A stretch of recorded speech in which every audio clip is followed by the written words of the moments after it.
All right, we are here for a sentencing following the entry of guilty pleas in this matter. Those guilty pleas were entered on June 2nd, 2021.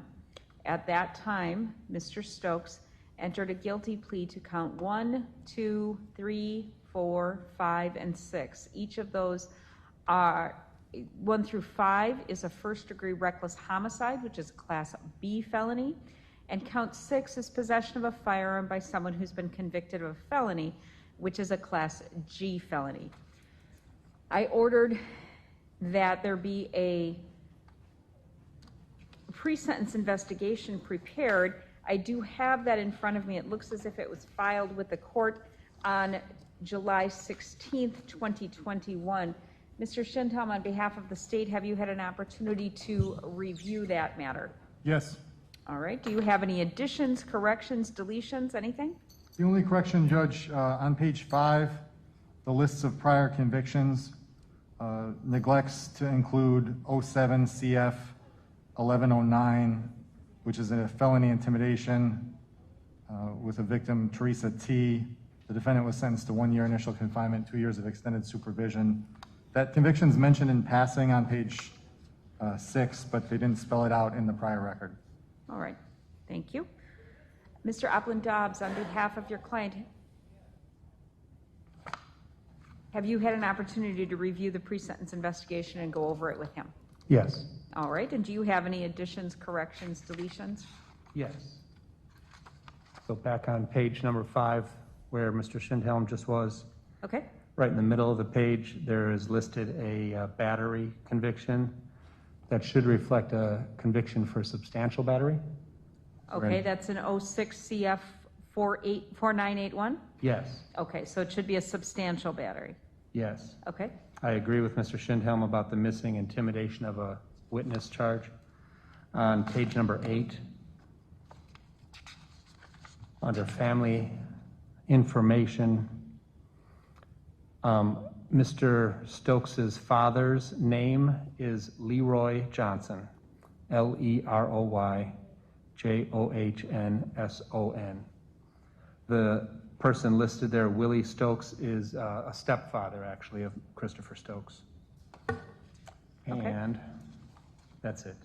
All right. Thank you very much for those corrections. All right, so we are here to proceed with the sentencing. I understand that there was a request to my clerk through the media coordinator that this matter be streamed.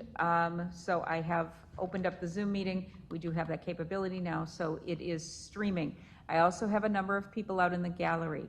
I understand that this is all extremely difficult, but we are in a court, so I'm going to need everybody to behave. I want everybody to be able to stay for the sentencing and listen to everything, but if there are outbursts, I'm not going to be able to have that, okay? There was a young child who was here earlier. We asked her to wait outside because I do believe that this is an adult matter, and someone of that delicate age is not appropriately here. So I believe we are ready to proceed, so I will turn to the state first. Mr. Schindhelm. Judge, first there's a restitution request from the state. Yep. It's my understanding that the defense is seeking a restitution hearing date on that.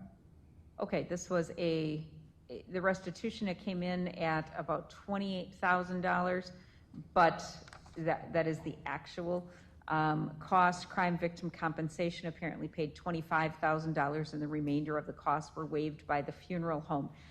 You are seeking a restitution hearing as it relates to that, Mr. Opland-Dobbs? Yes, please. All right. We will set that on. I think even though I am leaving this rotating out of this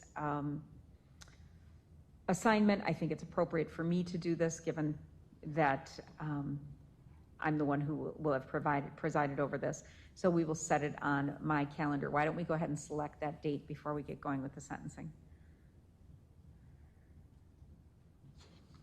How long does the state need? We're ready. You ready? Defense then? Can we set this as soon as possible, or? Relatively soon, yes. couple of weeks. Yeah. I have August 27th. That's very good. Specifically in the afternoon, right around 1:30. I think my day is full on that, on the 27th, I'm sorry.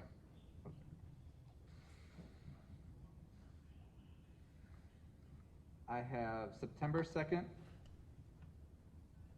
Yes. Moment. I can do late afternoon. Fine. Yes. Can we do 2:30? Is 3 available? I have a motion at 2. That would work if it works for the state. Yes, please. Thank you. All right, so that would be September 2nd at 3 o'clock. Thank you. Judge, there are 2 civilian witnesses who wish to make statements from the, I believe, from the victim side of things. First, Quinita Stokes, Qunnita Stokes. Her mother and 2 siblings died. The defendant is her father. All right, thank you. Come on up, Ms. Stokes.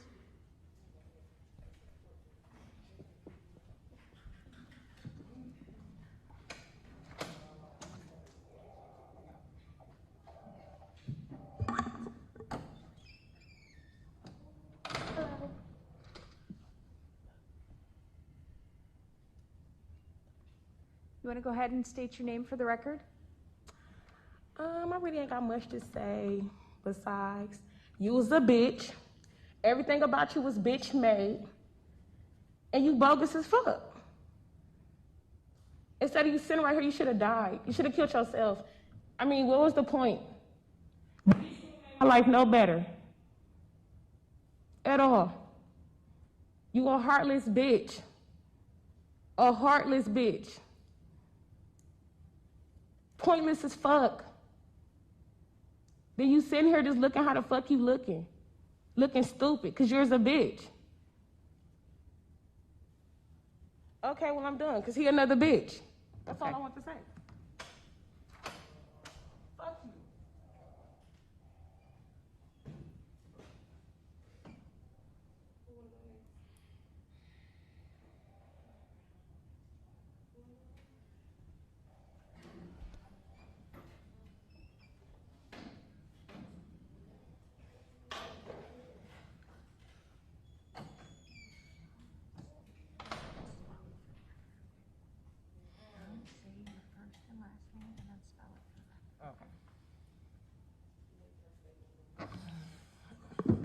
Hi, my name is Laney Stokes. I'm Christopher Stokes' sister, mother, and thoughtfully best friend. But I guess when he decided to do all this stuff, about a month or 2 before all this even happened, I talked to him. I'm like, Chris, there's something wrong with you. Talk to me. Tell me. I will always be there for you.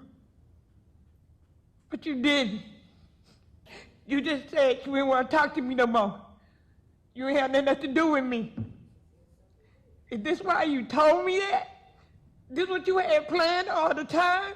To take my babies away from me? How could you do this to somebody you say you love? I was always there for you, always been there for you. How could you do this to me? Out of all people, Chris, me. You've been there through all my kids. You've been through that with me for everything. And then you turn around and take it away from me? Your mom sitting out there. Mom is sick.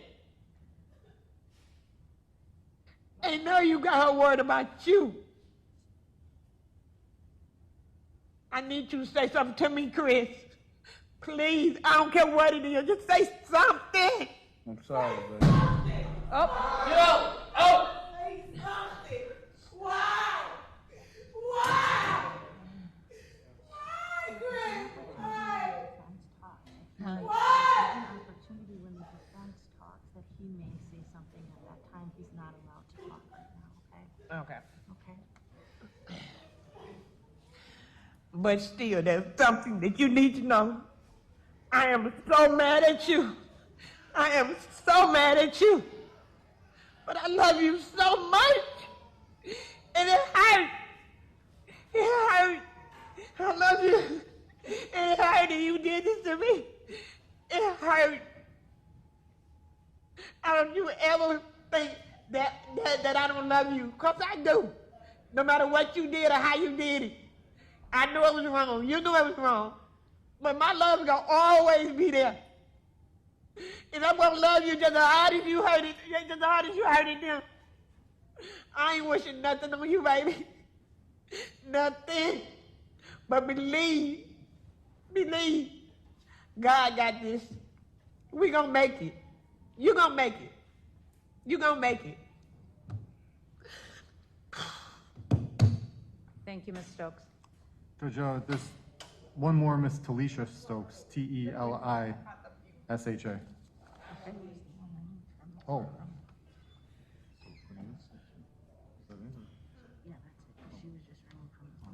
Never mind, Judge, she was apparently removed from the courtroom after the Okay, earlier outpost. all right.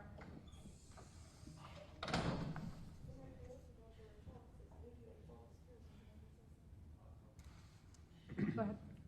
Judge, this case was resolved. It was originally charged as 5 counts of first-degree intentional homicide. We resolved it with 5 counts of first-degree reckless homicide, as well as the felon in possession of a firearm charge. Basically, in exchange for the defendant pleading guilty, accepting responsibility, and not putting this family through a trial, which I think you can see would have been even more devastating. The state gave him a chance to have this argument today about whether he should be imprisoned for absolutely all of his life or just almost all of it. Today I'm asking you to sentence him to the max on each count consecutive, which is a total of 205 years of initial confinement and 105 years of extended supervision.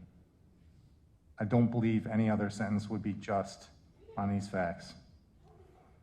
I'll talk about the Galleon factors, beginning with the character of the defendant in this case. As I said, I view it as a positive that he resolved this. This case came to light when he called 911 and told police what he'd done. That's a positive too. He has the record that's laid out in the pre-sentence investigation. I'll go back just a little bit further than they did. He had contacts in 1998 for domestic violence battery. That case was dismissed. 1999, another charged domestic violence battery. That case was dismissed. 2002, a misdemeanor battery. That case was dismissed. Finally, in 2002, CM 3090, there's his first misdemeanor battery domestic abuse conviction. He was given probation, absconded, eventually revoked in 2005. He has a substantial battery conviction that Mr. Opland-Dobbs mentioned. It's also described in detail in the PSI. I won't belabor it. In that case, according to the records available, on the day of trial, the victim, who was our victim in this case, Ms. Thomas, didn't show up, and there was some litigation regarding proceeding without her.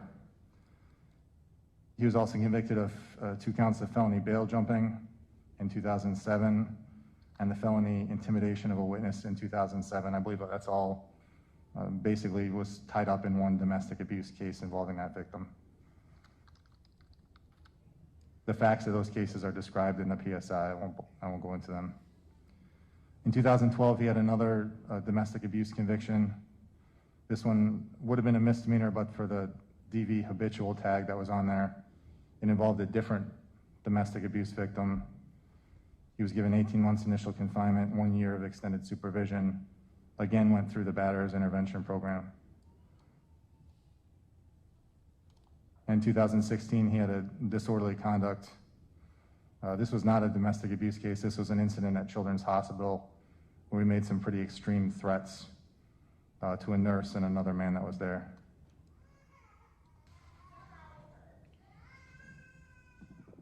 I know the court has experience in domestic violence cases. I know Mr. Opland-Dobbs, of course, is experienced in that area.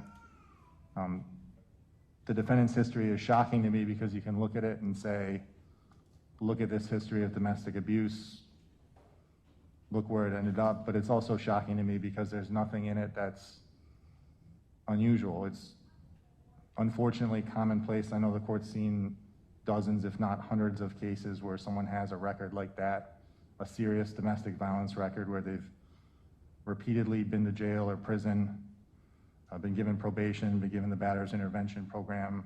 Basically all the tools have been tried. And that brings me to the next galling factor, the need to protect the public.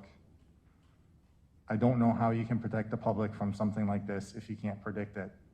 And as I've said, I don't see anything in that history that would predict this. That's a large basis for the reason I'm seeking a max sentence. And lastly, in this case, I'll turn to what I think is the galling factor here that drives what the sentence has to be, and that's the nature of this offense. This offense is just beyond the scope of even the terrible things that we see here. The defendant murdered 5 people, one after another, several of them children, with a shotgun inside their own home. There were 12 shotgun shells recovered from the house, meaning he pulled the trigger at least 12 times. And why? According to the statement he gave the police, quote, people in his family kept fucking with him. So he started loading up his Mossberg.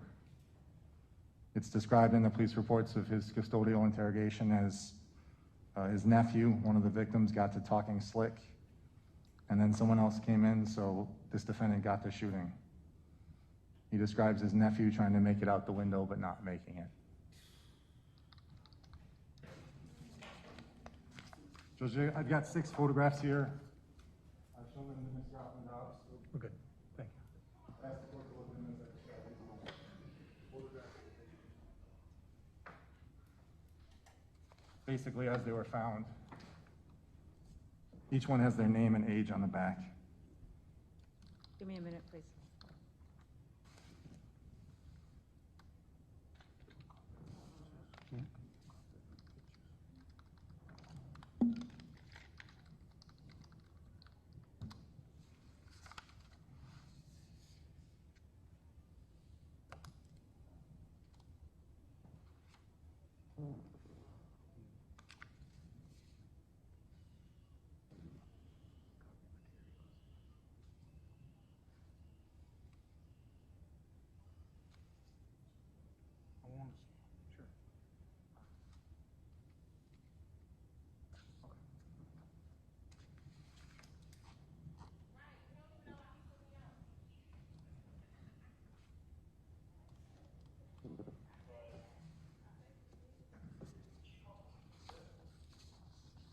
All right, you may continue. That first photograph, Judge, is Marcus Stokes. According to the autopsy, he had 3 shotgun wounds, one to the upper right side of his chest, one to the right side of his chest, a third to the left side of his back. He also had superficial incise wounds across the front of his neck, which the autopsy indicates may have occurred post-mortem. He was 19. His mother was the first person to make a statement here today who basically had to be removed. His sister is the second photograph. That's Miss Lakeitha Stokes. She was 17. She's the defendant's niece. She also had 3 shotgun wounds, one to the upper right arm, a second to the upper right chest below her armpit, a third to the right side of her back. She too had superficial incise wounds to the left side of her neck. The autopsy also noted blunt force injuries to her left eyebrow and blunt force to the back of her head, causing skull fractures. The third photograph in there, I believe, is Tiara Agee. That's the defendant's common law daughter. She had 4 shotgun wounds caused by 3 shotgun shots, one to her left breast, one to her upper left thigh, one to the left side of her back. The fourth was to her left forearm, which the doctor opined was also part of the first shot to her breast because her hand was up. The autopsy notes stab wounds to the right side of her neck, cuts to her right ear, right eyebrow, and the right side of her head. The doctor said those might have been post-mortem. The fourth picture in there is the defendant's common law wife, Miss Teresa R. Thomas. She was shot once. Entrance wound to the front left shoulder. She was 41. As I mentioned, she was also the defendant's victim back in, I believe it's the 06-07 domestic abuse cases I mentioned earlier. If I didn't say the name or the age, the third photo there, Mrs. G was 16 when this happened. And the last two photos there show Demetrius Thomas. He was shot twice in the upper right back, or excuse me, twice, once in the upper right back, once in the front, just left of the midline of his neck.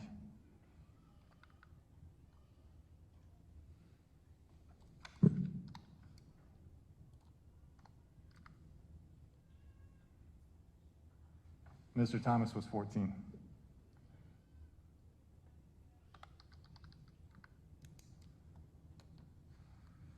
Those weren't the only people in the house. There's one additional person in the house who survived.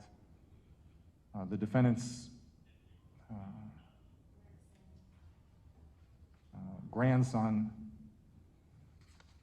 who I believe was aged about 3.5 years old at the time, was present in the house when this happened. When officers were clearing the house after this and found, and they were talking to the child, I forget if that's outside or inside the home, he described what had happened this way. He said, "All they dead, I seen they were dead. Nana shot, Marcus shot, Nene shot, Day shot, Wawa shot, Pimp shot they."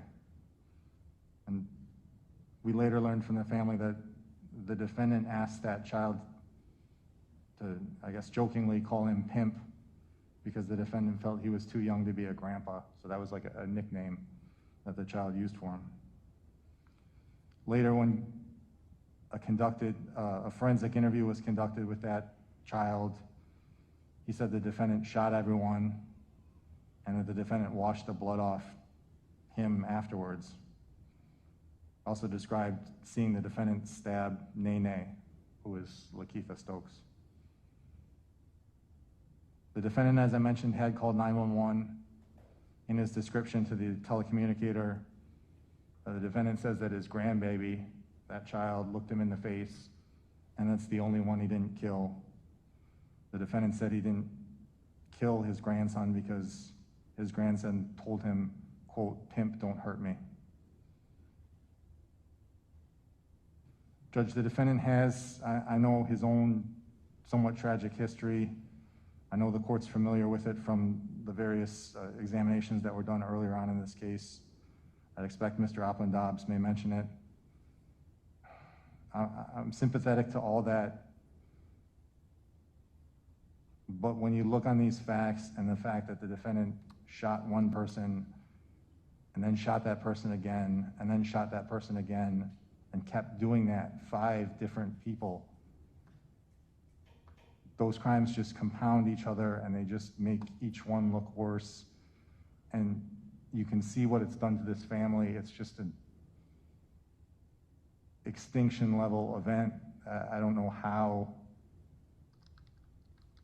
anyone related to this is moving or walking even now, you know, a year and a half after it. Based on all that, Judge, I think the only proper sentence would be a maximum on each consecutive. That's what the state's demanding today. Thank you. Mr. Opland-Dobbs? Your Honor, thank you. First, my heart goes out to the family of the deceased. My condolences to everyone that was lost and everyone that survived them. This is an unbelievable set of circumstances, an unbelievable case. it was when I first got it, and it still remains so. Mr. Schindhelm used the word shocking, and I still think that that applies. This is not something that a sane person, a normal person would undertake, would do.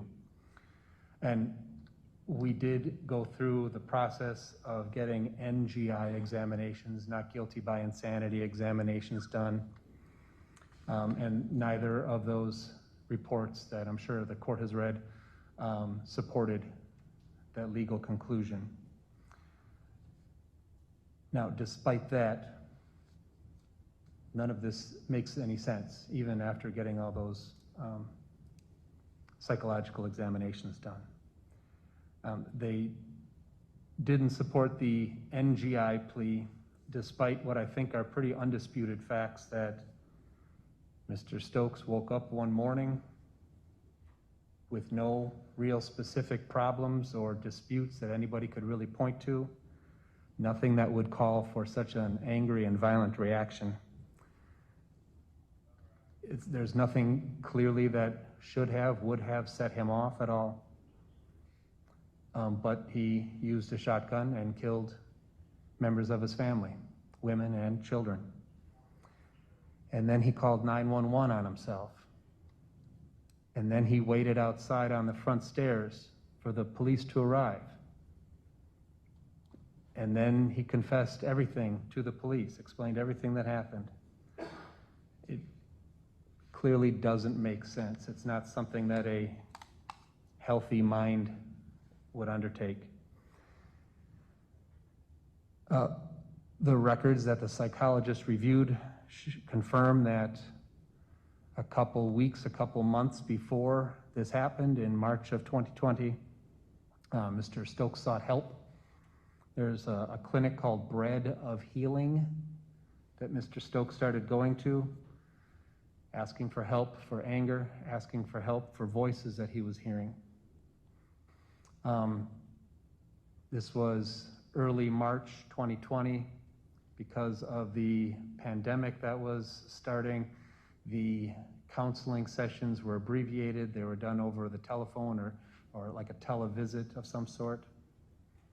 I have no idea if that would have made a difference. I have no idea if that would have changed anything.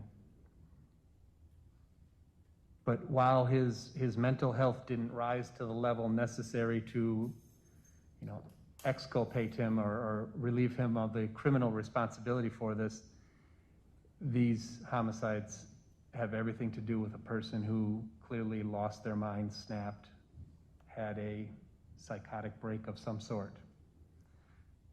Because nothing else makes sense. Nothing else would explain why this would have happened. He does have a criminal history. He's a 44-year-old man right now, and he has a criminal history that included violence, included domestic violence. But I don't think you could look at that and fairly discern that you could predict that this was going to be the result of this. Your Honor has read multiple reports about Mr. Stokes. He has a history of working. He was working at the time. He's a lifelong factory laborer worker. His medical history is notable for suffering some severe burns as a child, I think around 12 or 13 years old. He spent 18 months in a Mississippi burn center being treated for that after a sibling apparently set him on fire. After being treated for the physical wounds, Mr. Stokes still carries a PTSD diagnosis appropriately for that.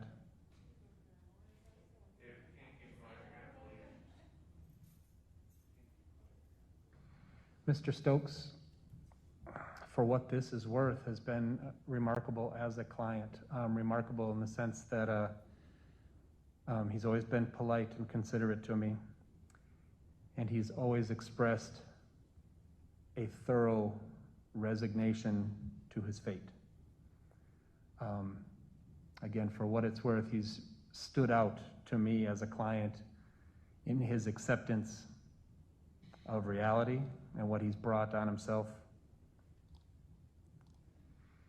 He did allow us to go through the process of having NGI evaluators meet with him. Thereafter, he didn't want to meet with our social worker to write up a social history report for the court for sentencing. He said it wasn't going to do any good. He declined politely to meet with the PSI writer, and didn't participate in that evaluation either. Met with Mr. Stokes many times. He did not want to discuss the homicides, the incident, the thing that brought him to all this. I'm not a psychologist. I don't know what goes on in Mr. Stokes' mind, but in my mind, he's embarrassed. He's appalled at himself for what he did. Those attitudes and the way he's reacting to this, I think, is a small step on the path towards redemption of some sort. Mr. Stokes has pled guilty to this matter. He has not made any efforts to drag this out at all. He never gave us any doubt about his willingness to accept full responsibility for what it is he did, and that was evident from him calling 911 and sitting on the porch thereafter. And again, for what redemptive purposes that may lead to, I think that brings us a little bit of hope. Judge, all I can ask you for at this sentencing is for a sentence that will give Christopher Stokes the ability to, at some point late in his life, live outside of a prison cell. So I'm asking for a sentence globally that will allow him to be released at some point in his very old age. He is 44 right now. In, for instance, 35 years, he'll be 79 years old, and thereafter. Judge, thank you. I don't have anything else to add. Thank you, Mr. Applegate. Lean forward, speak right into the microphone, okay? All right, Mr. Stokes, it's now your turn. What would you like to tell me? I'm not, start from the beginning, I'm not asking for leniency or mercy or anything like that. What I did, ain't no excuses for. I don't know what in the world came over me. I can't take back time, and if someone would have told me that I'd be sitting here for killing 5 people, I'd laughed them out like, nah, especially them 5. I never meant to hurt them. I don't know what in the world came over me. I woke up and I just had blood on my mind. I can't say it no other way. Something just wasn't going right. It was, I don't know. All I know is every day I pray and I send my prayers and ask for forgiveness. I know I hurt my mom, my sisters, my daughter. I hurt her the most. My sister Lily, she should never, I should never done that to her, take her babies from her. Angel, I took her brothers and sisters, her mom. I don't know what came over me. You can't give me enough time. I deserve every day you give me. I said to myself, think about what I did, and it's like, why? I keep asking myself that, why?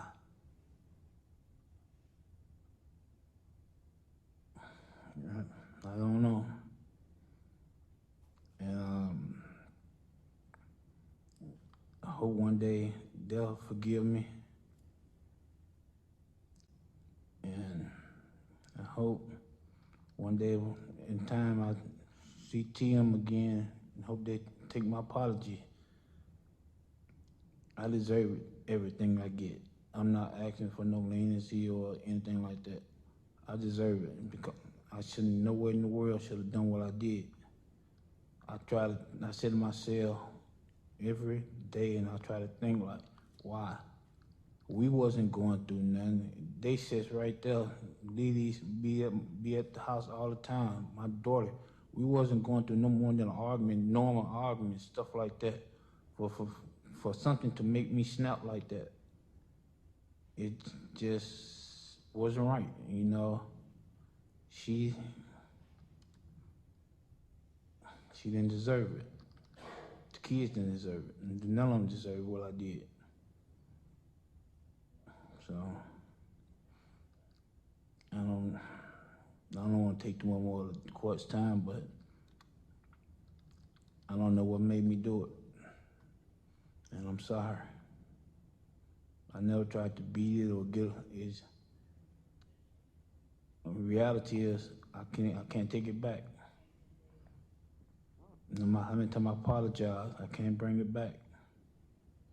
I did the ultimate sin. I didn't shoot them once, I shot them multiple times. So I had a lot of hate in me.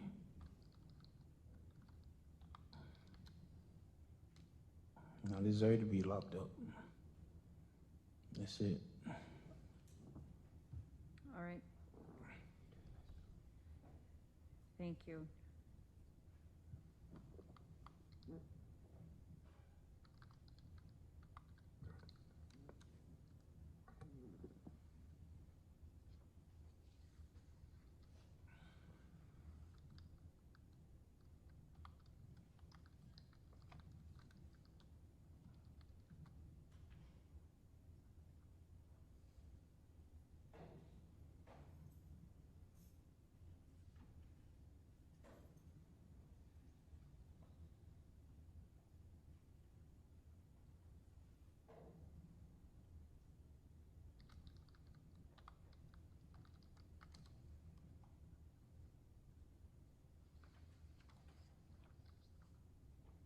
Whenever I sentence anyone, I need to consider three separate things: the gravity of the offense, the protection of the community, and the character of the defendant.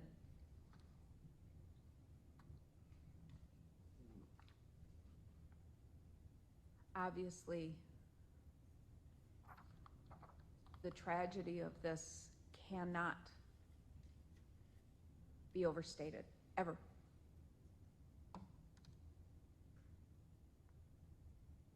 I remember reading in the reports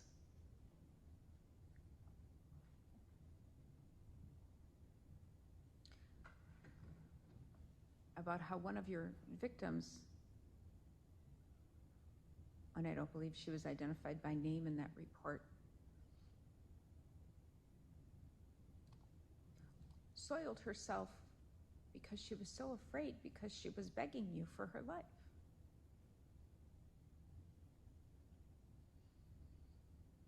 And I remember reading about your grandson who said words to the effect of, "Pimp, I didn't do anything." You describe this as snapping, and I will say I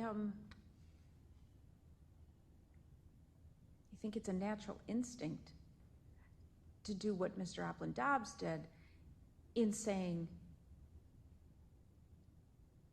he must have lost it because this doesn't make any sense. I think we as human beings, when we find something that is so outrageous and so beyond comprehension, that we find a spot to fit it into, because then we can, as we process it, can try and make some sense of it.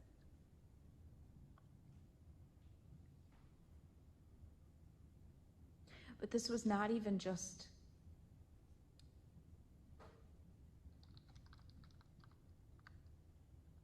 a spraying of semi-automatic.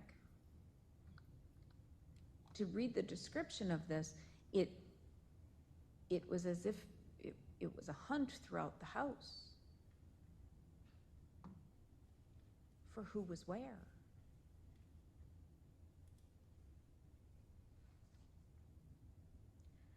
I'm aware that you certainly had a troublesome young life. But I'm also aware that you have engaged over that life in a pattern of abusive and violent behavior toward those who trusted you.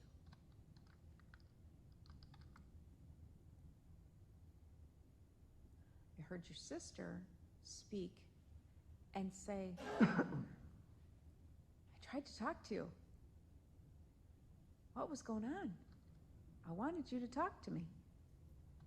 And you just wouldn't.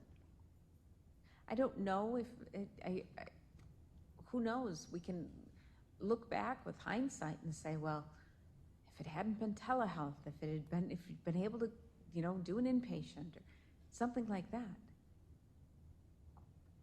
But I don't think anybody could have ever imagined that this was what was coming.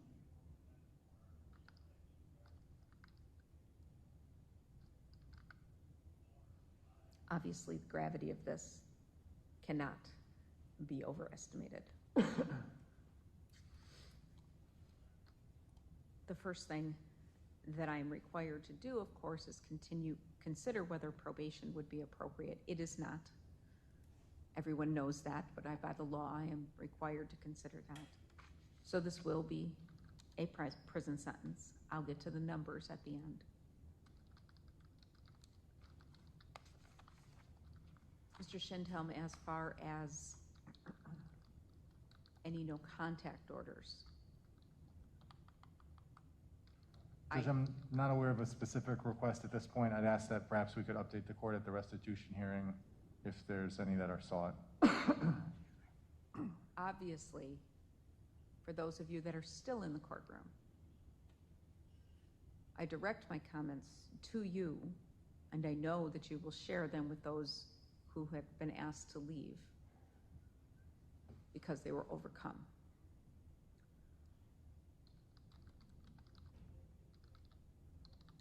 I heard Mr. Stokes' sister speak, saying, I'm so mad at you, but I still love you. I cannot imagine for a single moment what any of you are going through. But I hope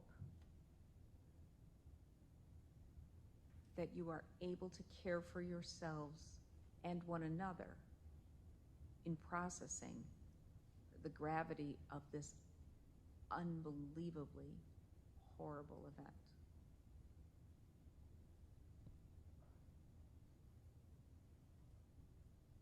I believe that Mr. Stokes is sincere in his apology. It doesn't change anything, but I believe that it is sincere. And I think that, coupled with what I'm hearing from his sister,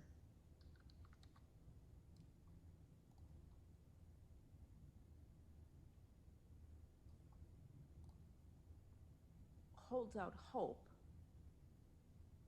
for healing on levels all over here. Because there needs to be healing.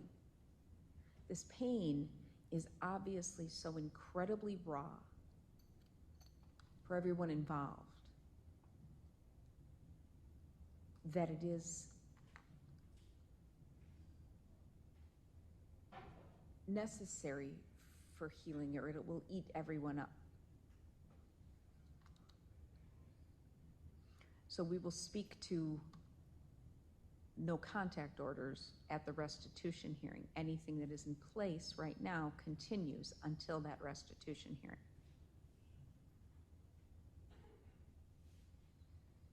Restitution is going to be determined at that hearing as well. There was no other sentence or anything that he was serving, am I correct? Yes, he was on supervision at the time. He was revoked for a 1-year period. Oh, so He he's is- continuing to serve that now? He has served that, he's done with that. Oh, he's done with that. So how much credit does he have So if he- everything is consecutive to that time? 91 days, independent of his sentence. Okay, thank you. So you'll have 91 days sentence credit, and that will apply to count 1. You will have to, you'll be ordered to pay the mandatory costs, fees, and assessments, as well as the DNA surcharge as to all 6 charges. There is nothing in the world I can do about that. I believe the restitution is going to come in, so I'm going to waive any non-mandatory costs, fees, and assessments, because you're going to have that large restitution bill, whatever it is that is going to be ordered, that will likely be large, as well as even just the 6 DNA charges will be quite a bit. That will be due and payable from your prison funds at a rate to be determined by the Department of Corrections, then will be payable as part of your extended supervision, and then will convert to a civil judgment if it is not paid. Obviously, none of this is available for expungement, and I am finding, based upon the information that I have about your past and your character, as well as the gravity of the offenses here, that you are not eligible for the challenge incarceration program or the substance abuse program.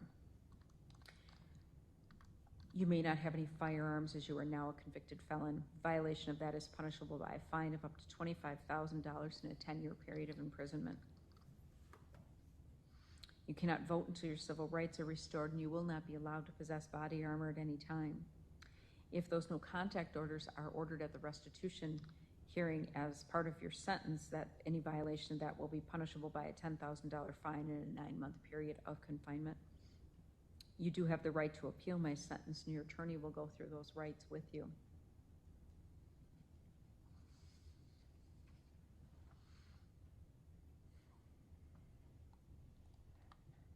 I do recognize that you did accept responsibility for this. I agree with the sentiments that were expressed by Mr. Opland-Dobbs, that you have never been even one bit difficult throughout this process. You have always been polite and respectful with the court. I appreciate that. And it was very clear to me from as soon as Mr. Opland-Dobbs that this has never wavered in your mind from an acceptance of responsibility and moving forward with this, that you were never going to challenge it or put the family through a trial. But I think that that acceptance was reflected in the reduction of the charges from the first degree intent.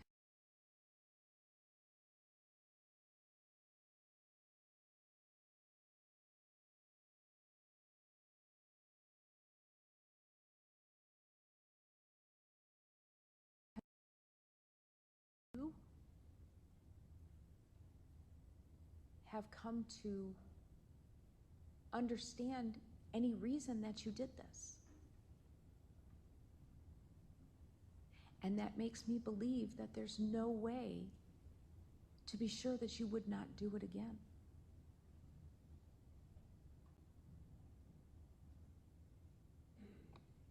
So for protection of the community purposes, I can't do anything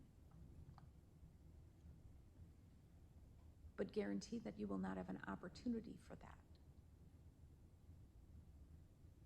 And I see you shaking your head. I think you agree.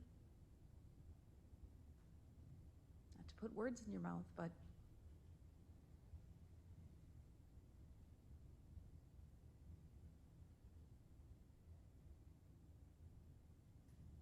I'm hopeful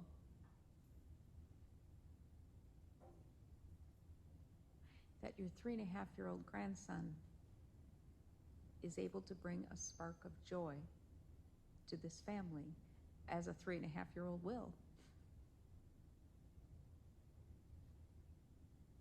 As he watched movies with you that morning, not understanding what had happened, and that he's able to process that, but to remind the family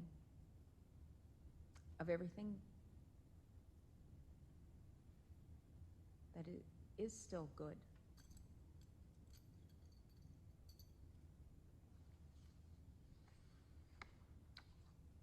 So the sentence of the court on count 1 will be 60 years in the Wisconsin State Prison, 40 years initial confinement, and 20 years extended supervision. On count 2, 60 years in the Wisconsin State Prison, 40 years initial confinement, 20 years extended supervision. On count 3, 60 years in the Wisconsin State Prison, 40 years initial confinement, and 20 years extended supervision.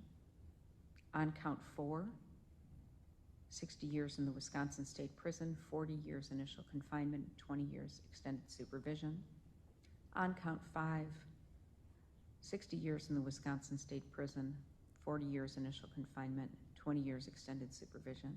And on count 6, which was the felon in possession of a firearm, 10 years in the Wisconsin State Prison, 5 years initial confinement, and 5 years extended supervision. Those sentences will all run consecutive to one another and consecutive to your revocation. So you will have 91 days sentence credit that will apply to count 1. My wish for this entire family and for you, Mr. Stokes, is for peace. Thank you all. Next court date will be September 2nd at 3 o'clock for a restitution hearing. That will be before Judge Havas, Branch 10. Thank you.